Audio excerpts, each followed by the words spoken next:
দেখছেন NTN news. Kazi and কাজী টির সৌজন্যে আজকের হ্যাপেনিং পয়েন্টে আপনাদের সবাইকে আমন্ত্রণ জানাচ্ছি। আমি জান্নাতুন নাহার জাকিয়া। দর্শক, শীত এলেই মানুষের জীবনে নেমে আসে এক নীরব দুর্ভোগ। বিশেষ করে যারা অস্টিও আর্থারাইটিসে ভুগছেন তাদের জন্য শীত মানে হাঁটুর ব্যথা, স্পাইনাল কর্ডের তীব্র যন্ত্রণা, ফ্রোজেন শোল্ডারের কষ্ট এবং দৈনন্দিন চলাফেরায় অসহনীয় ভোগান্তি। প্রশ্ন হলো, শীত কেন এই ব্যথাগুলো বাড়িয়ে দেয় এবং ওষুধ কি একমাত্র সমাধান, নাকি ফিজিওথেরাপি হতে পারে দীর্ঘমেয়াদী উপশমের চাবিকাঠি? আজকের টকশোতে আমরা জানবো আর্থ্রাইটিস রোগীদের শীতকালীন সমস্যাগুলো এবং এর বৈজ্ঞানিক কারণ, কার্যকর সমাধান নিয়ে কথা বলবো অতিথির সঙ্গে। আজকে অতিথি হিসেবে আমাদের সঙ্গে আছেন এম ইয়াসিন আলী, চেয়ারম্যান ও chief consultant, Dhaka city physiotherapy হাসপাতাল। আপনাকে স্বাগত জানাচ্ছি আমাদের আয়োজনে। আপনাকেও ধন্যবাদ। একদম শুরুতেই আপনার কাছে জানতে চাই যে শীতকালে আর্থ্রাইটিসের ব্যথা হঠাৎ কেন বেড়ে যায়? অনেক ধন্যবাদ, আসলে খুবই গুরুত্বপূর্ণ একটি টপিক। এই সময়টাই আসলে শীতে যে কোনো আর্থ্রাইটিস অর্থটা কি? আর্থ্রাইটিস অর্থ হলো যে আর্থ বলতে আমরা জয়েন্ট বোঝাই, যখন সেখানে কোনো ইনফ্লামেশন হয় সেটাকে আমরা মেডিকেল ভাষায় আইটিস বলি। তো আর্থ্রাইটিস অর্থ জয়েন্টের ইনফ্লামেশন বা প্রদাহ, সেটা ঠান্ডা ওয়েদারে বেড়ে যায়। এটা প্রকৃতির নিয়ম, ন্যাচারালি হয়। তো সেটা যখন ঠান্ডা ওয়েদারে, আমাদের দেশের প্রেক্ষাপটে তো আমরা সাধারণত বেশিরভাগ আমাদের গরমের সময়ে যাই, ঠান্ডা ওয়েদারে তখন এই ইনফ্লামেশনটা বেড়ে যায়, তখন সুয়েলিং হয়, ফুলে যায়, মুভমেন্ট করতে কষ্ট হয়, রোগীরা এই ধরনের সমস্যা নিয়ে আমাদের কাছে আসে।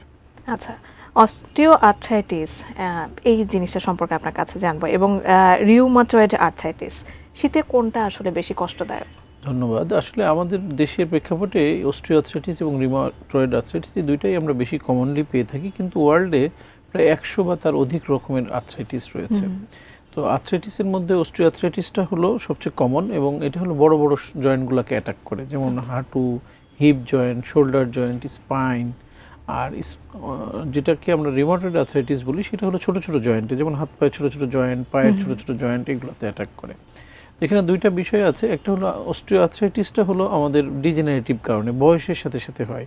যেমন একটা বয়সের পরে আমাদের চুল পেকে যায়, হাড়ের ক্ষয় হতে থাকে, জয়েন্টের ভিতরে যে কিছু উপাদান থাকে, আমরা বলি সাইনোভিয়াল ফ্লুইড থাকে, সেগুলো কমে যায়, জয়েন্টের এক ধরনের ইরোশন হয়, তখন এটা আস্তে আস্তে অস্টিও আর্থ্রাইটিস ডেভেলপ করে। আর রিউমাটয়েড আর্থ্রাইটিসটা হলো ইয়াং এজে হয়, সাধারণত 18 থেকে 20, 25, 30 বছর বয়সের মতো প্রথম ধরা পড়ে, এবং এইটা মানে সারা জীবনের একটা রোগ। যেমন কারো ডায়াবেটিস হলো বা উচ্চ রক্তচাপ হলো, এটা যেমন একবারে নিয়ন্ত্রণ হয় না, রিউমাটয়েড আর্থ্রাইটিসটাও এরকম, যে একবারে নিরাময়যোগ্য নয় কিন্তু নিয়ন্ত্রণযোগ্য, মানে ওষুধের মাধ্যমে, তারপর আমাদের নিয়মকানুন মেনে চলা, এক্সারসাইজ, খাবার দাবার নিয়ন্ত্রণ, সব কিছু মেনে যদি আমরা চলি তাহলে এটা নিয়ন্ত্রণযোগ্য। হাঁটু, কোমর বা ঘাড়, এই যে ব্যথাগুলো, সেগুলোর কারণ কি একই? না, একই কারণ না, অনেকগুলি কারণে হাঁটু ব্যথা হতে পারে, বা কোমর ব্যথা হতে পারে, বা ঘাড় ব্যথা হতে পারে, 20 থেকে 25টা কারণে হতে পারে। যেমন ধরে নিই হাঁটু ব্যথা দেখবেন যে অনেকগুলি কারণে হয়, তার মধ্যে অস্টিও আর্থ্রাইটিস একটা কমন কজ। এছাড়া দেখবেন লিগামেন্ট ইনজুরি হয়, যারা স্পোর্টস ইনজুরিতে ভুগে থাকেন তাদের হতে পারে, রোড ট্রাফিক অ্যাক্সিডেন্টের কারণে হতে পারে, বিভিন্ন ফ্র্যাকচার রিলেটেড ইস্যু হতে পারে। এছাড়া হাঁটুর যে গঠন, সেই গঠন অনুযায়ী মাংসপেশি, লিগামেন্ট, মিনিসকাস নামে একটা জিনিস থাকে, এগুলোতে ইনজুরি থেকেও হতে পারে। আচ্ছা, ফ্রোজেন শোল্ডার, এটা কি শুধুই শীতের সমস্যা, নাকি এর কারণটা আগে লুকিয়ে থাকে? কি আচ্ছা, ফ্রোজেন শোল্ডার আসলে কোনো রোগ নয়, এটা একটা রোগের উপসর্গ মাত্র। আমরা যখন বলি যে যখন কোনো কারণে শোল্ডার জয়েন্টটা জমাট বেঁধে যায়, মুভমেন্ট করা কষ্ট হয়, এই কন্ডিশনটাকে আমরা ফ্রোজেন শোল্ডার বলি। বাট এর পিছনে বেশ কিছু কারণ আছে। অনেক সময় দেখা যায় যে শোল্ডারের লোকাল কিছু কারণ থাকে, যে তখন আমরা হঠাৎ করে ভারী কিছু উঠাতে গেলাম, একটু ট্রমা বা আঘাত পেলাম, বা অনেক সময় দেখা যায় যে যারা রেগুলার খেলা করে, যেমন টেবিল টেনিস বা ব্যাডমিন্টন, হ্যাঁ, তো কন্টিনিউয়াস কিন্তু আমাদের শোল্ডারে মুভমেন্ট হয়, বা যারা আমরা লেখালেখি করি, কম্পিউটারে কাজ করি, ছোটো ছোটো কিছু মাইক্রো ট্রমা থেকে অনেক সময় আমাদের এই শোল্ডার জয়েন্টের সারাউন্ডিং যে লিগামেন্ট, মাংসপেশি, এগুলো ক্ষতিগ্রস্ত হলে আস্তে আস্তে সামান্য ব্যথা দিয়ে শুরু হয়, কিন্তু আমরা এই ব্যথাগুলোকে ইগনোর করি, অনেক সময় সঠিকভাবে এটাকে অ্যাড্রেস করি না, চিকিৎসা নিই না। আস্তে আস্তে ব্যথার কারণে যখন আমাদের মুভমেন্টটা কমে যায়, তখন এই শোল্ডার জয়েন্টে স্টিফ হয়ে যায়। এটা একটা কারণ। আরেকটা কারণ হলো অনেক সময় ঘাড় থেকে যে নার্ভগুলো আমাদের হাতের দিকে আসছে, কোনো কারণে সেই নার্ভের উপর যে চেপে যায়, চেপে গেলে তখন ব্যথাটা একেবারে শোল্ডার বরাবর এবং হাতের দিকে চলে আসে। তখন এই মুভমেন্টটা আমাদের ব্যথা যেহেতু হয়, তখন ব্যথার কারণে রোগীরা মুভমেন্ট কম করে, তখন আস্তে আস্তে শোল্ডারটা স্টিফ হয়ে যায় বা জমাট বেঁধে যায়, সেই কন্ডিশনটাকে আমরা ফ্রোজেন শোল্ডার বলি। আচ্ছা, শীতের সময় কোন লক্ষণগুলো দেখা গেলে আসলে রোগীরা সতর্ক হতে পারবেন? আসলে শীতের ক্ষেত্রে আমরা বলি যে একটু আগে থেকেই প্রস্তুতি নেওয়া, যেমন আমরা অন্যান্য রোজার সময় একটা প্রস্তুতি নিই, শীতের সময় আমরা বলি যারা বিশেষ করে সিনিয়র সিটিজেন, বয়স্ক ব্যক্তি, তারা কিন্তু বেশি এফেক্টেড হয়। এছাড়া যাদের বিভিন্ন আর্থ্রাইটিস রয়েছে তারা যদি আগে থেকে একটু চিকিৎসকের পরামর্শ নেয়, এই যে অনেক সময় অনেকে আছে না রোগটা নিয়ন্ত্রণে আছে, আমরা ওষুধপত্র বন্ধ করে দিই, নিয়ন্ত্রণে আছে যেহেতু বা আমাদের ব্যথা বেদনা কম আছে, তো আমরা এই সময়টা বলি একটু সমন্বিত চিকিৎসা নেওয়া, যে ওষুধের পাশাপাশি তার ফিজিওথেরাপি, এক্সারসাইজ, এগুলা প্লাস বাসায় কিছু এক্সারসাইজ আমরা শিখিয়ে দিই। এই টোটালটা যদি একটু ফলো আপের মধ্যে থাকে তাহলে দেখা যায় যে এই ভোগান্তিটা কীভাবে তারা ম্যানেজ করবে সেই জন্য আমাদের কিছু গাইডলাইন থাকে।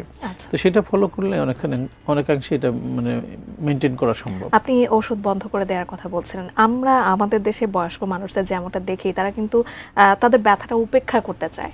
এই যে উপেক্ষা তারা করতে চান, এটা আসলে ভবিষ্যতে কি ধরনের জটিলতা তৈরি করতে পারে?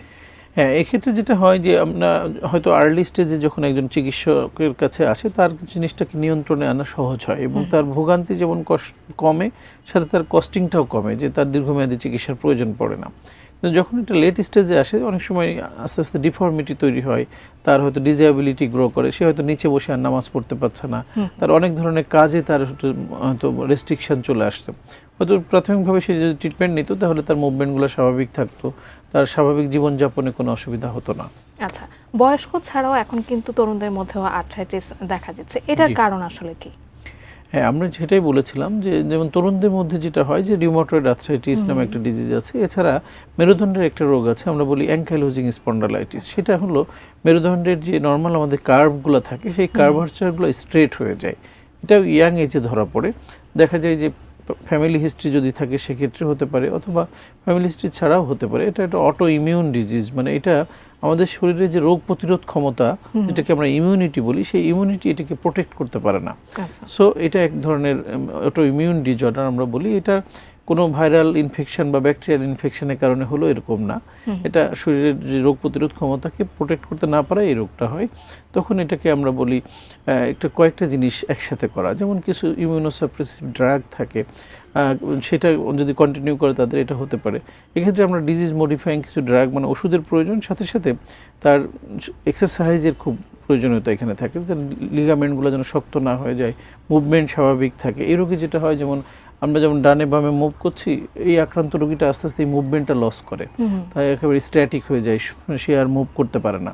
তো এই স্পাইনের এই মুভমেন্টগুলো স্বাভাবিক রাখার জন্য তাকে আমরা ফিজিওথেরাপি, এক্সারসাইজ, কিছু সুইমিং এবং কিছু হোম অ্যাডভাইস আমরা দিয়ে দিই। এগুলো মেনে চললে, যদি কিছু ড্রাগ আছে যেটাকে আমরা বলি ডিজিজ মডিফাইং ড্রাগ, এগুলোকে কন্টিনিউ করা, নিয়মকানুন মেনে চলা, তাহলে তারা ভালো থাকতে পারে।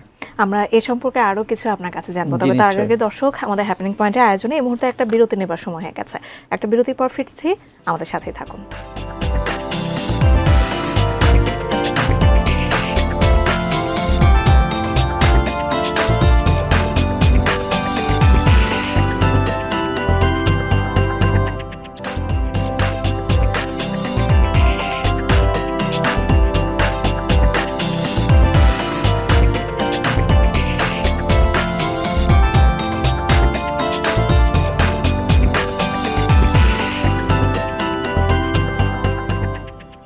বিরতির পর আরও একবার আমন্ত্রণ জানাচ্ছি আমাদের আজকে হ্যাপেনিং পয়েন্টের আয়োজনে, এবং আজকে আমরা কথা বলছিলাম শীতের ব্যথা উপশমের উপায় নিয়ে, এবং এ নিয়ে কথা বলার জন্য এম ইয়াসিন আলী, চেয়ারম্যান ও chief consultant, Dhaka city physiotherapy হাসপাতাল থেকে আমাদের সঙ্গে আজকে উপস্থিত আছেন। বিরতিতে যাবার আগ মুহূর্তে আমরা তরুণদের আর্থ্রাইটিস কেন হয় সেটা নিয়ে কথা বলছিলাম। এই মুহূর্তে যদি আপনার কাছে জানতে চাই যে শীতের ব্যথা কমাতে ফিজিওথেরাপি কিভাবে কাজ করে? হ্যাঁ, আসলে এটা খুবই গুরুত্বপূর্ণ যে আমাদের এই যেমন আর্থ্রাইটিসগুলো নিয়ে আমরা আলোচনা করছি, এখানে কি হয়, জয়েন্টে এক ধরনের প্রদাহ তৈরি হয়, সেই প্রদাহের কারণে ব্যথা হয়, ফুলে যায়, আমরা মুভ করতে পারি না। এক্ষেত্রে মানে ব্যথানাশক ওষুধ তো আপনি জানেন যে দীর্ঘমেয়াদী ব্যবহার করা যায় না, হয়তো সাময়িকভাবে আমরা খেতে বলি, বা দীর্ঘমেয়াদী খেলে লিভার, কিডনির মতো গুরুত্বপূর্ণ অঙ্গ বিকল হয়ে যায়।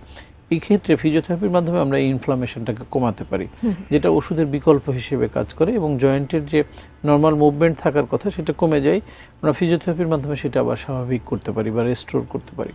এক্ষেত্রে আসলে ফিজিওথেরাপির রোলটা খুবই গুরুত্বপূর্ণ, এবং আমরা যারা দীর্ঘমেয়াদী এই ধরনের আর্থ্রাইটিসে ভুগছি তাদের উচিত যে ওষুধের পাশাপাশি ফিজিওথেরাপি নেওয়া।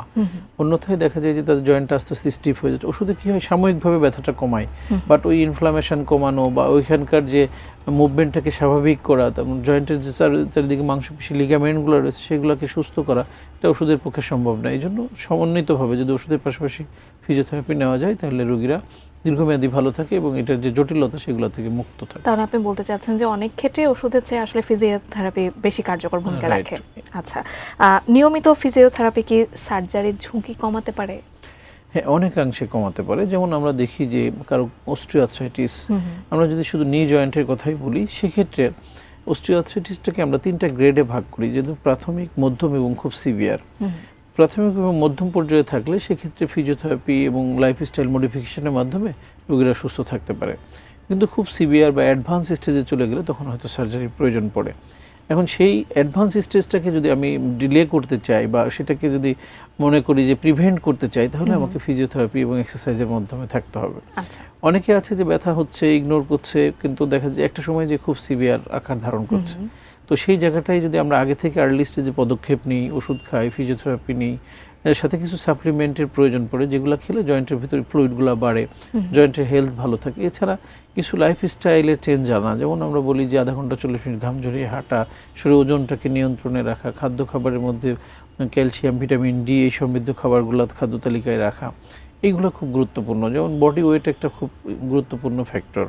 যেমন আমাদের শরীরের ওজনের একটা বিরাট অংশ হাঁটুর উপর পড়ে। যখন আমরা বিশেষ করে নিচে বসি, নামাজের মতো বসি, টয়লেটে বসি, সিঁড়িতে ওঠানামা করি, এই ক্ষেত্রগুলোতে হাঁটুর উপরে কিন্তু অনেক লোড পড়ে।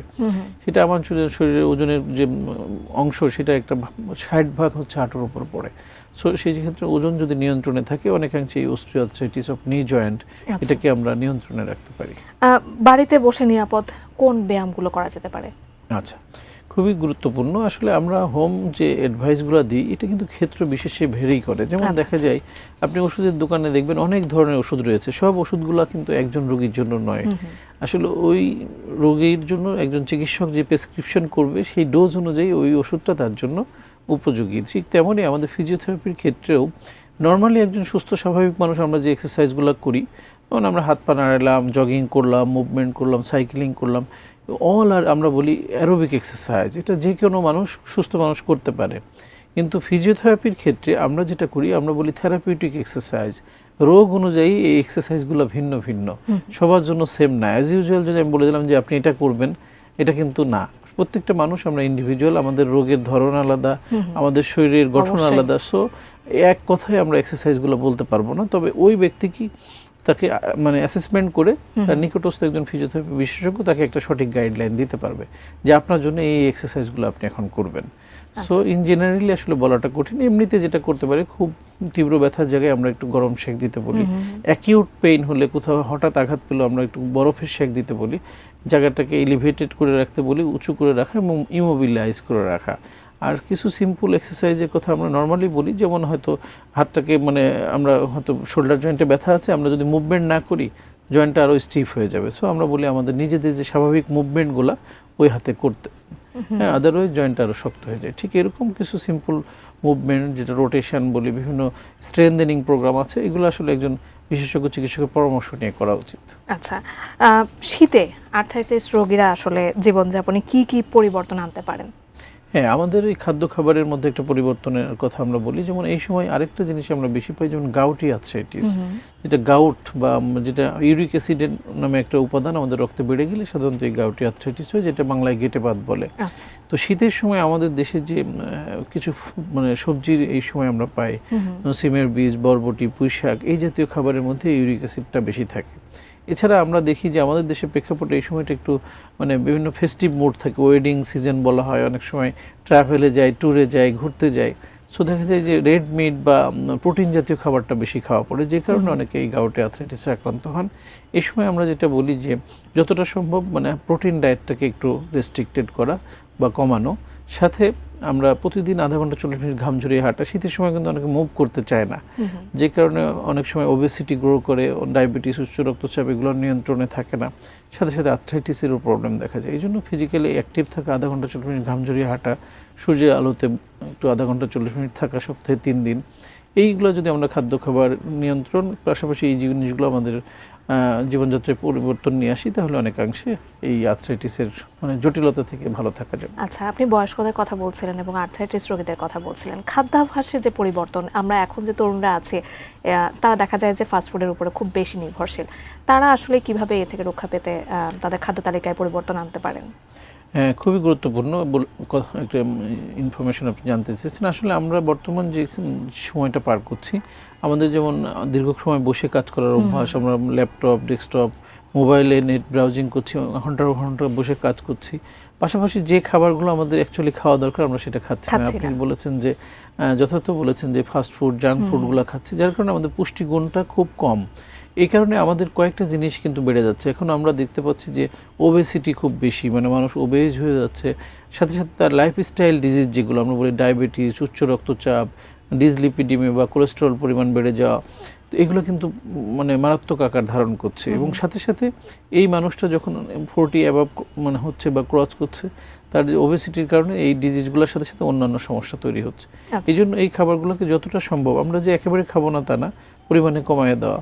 এবং আমরা এখন দেখা যায় যে রেস্টুরেন্টের খাবারের প্রতি আমাদের বেশি আগ্রহ, বাসায় আমরা খাবার তৈরি করতে চাই না। তো এখানে দেখা যায় অনেক সময় মশলাযুক্ত খাবারটা বেশি দেখা যায় বা তৈলাক্ত খাবারটা বেশি, যেটা আমাদের কিন্তু আস্তে আস্তে স্ট্রোকের দিকে ধাবিত করছে। রক্তনালীগুলোতে ব্লাড ব্লক হয়ে যে হার্ট অ্যাটাক হচ্ছে, স্ট্রোকের ঝুঁকি বেড়ে যাচ্ছে। সো এই জায়গাগুলোতে আমাদের আসলে পারিবারিকভাবে একটা বাচ্চাদের থেকে শুরু করে মানে পরিবারে যারা আছে সবাই একটা পারিবারিকভাবে একটা সচেতনতা তৈরি করা দরকার। অবশ্যই। গরম সেকের কথা আপনি একটু আগে বলছিলেন, এই গরম সেকের পাশাপাশি ব্যথানাশক তেল বা বেল্ট অনেকেই ব্যবহার করে থাকেন, এটা আসলে কতটা কার্যকর? হ্যাঁ, এটা ক্ষেত্র বিশেষে প্রয়োজন আছে। তবে আমরা ব্যথানাশক ওষুধের ক্ষেত্রে যেমন এক ধরনের জেল বা টপিক্যাল ইউজের জন্য কিছু অ্যানালজেসিক জেল আছে, সেগুলো আমরা ইউজ করতে বলি। বাট একটা জিনিস এখানে আমরা সবসময় নিষেধ করি যে মালিশ বা ডলাডলি করা যাবে না। আমরা জাস্ট রাবিং করব, ওষুধটা জাস্ট লাগিয়ে রাখবো।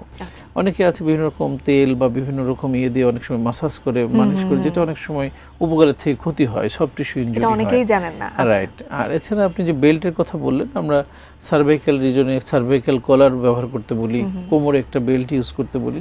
এগুলো ক্ষেত্র বিশেষে প্রয়োজন। যেমন কারো হয়তো ডিস্ক প্রোল্যাপস হয়ে গেছে ঘাড়ে বা কোমরে, সেই ডিস্কটাকে আমরা সঠিক জায়গায় স্বাভাবিক রাখার জন্য আমরা বলি ডিউরিং জার্নি এটা ব্যবহার করবেন।